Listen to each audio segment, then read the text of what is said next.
मोह के जेल से, हाँ, मोह के जेल से आदमी के रिहाई होला। दर्द जब हद से बढ़ेला त दवाई होला।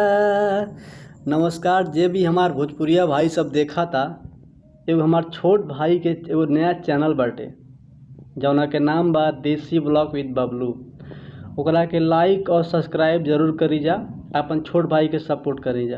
धन्यवाद। सनहिया लगावल बहुत बात नइखे, सनहिया लगावल बहुत बात नइखे, नजरिया चोरावल बहुत बात होला, केहू के रोआवल बहुत बात नइखे, केहू के रोआवल बहुत बात नइखे, रोआ के हंसावल बहुत बात होला।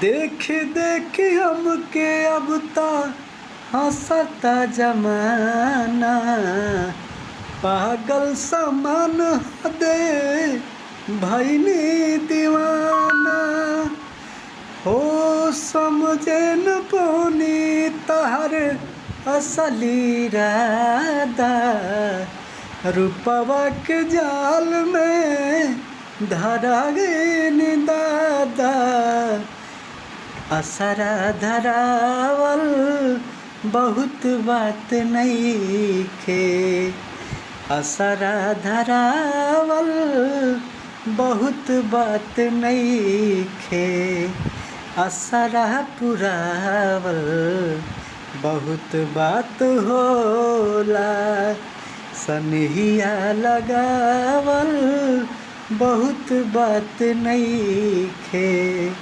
नजरिया चोरावल बहुत बात होला। कुछौ कहे जमाना चाहे केहू मरे तना, कुछौ कहे जमाना चाहे केहू मरे तना, हम जान दे के जान अपना लिहनी, हम तोहसे प्रीतिया लगाइली हनी, हम तोहसे प्रीतिया लगाइली हनी।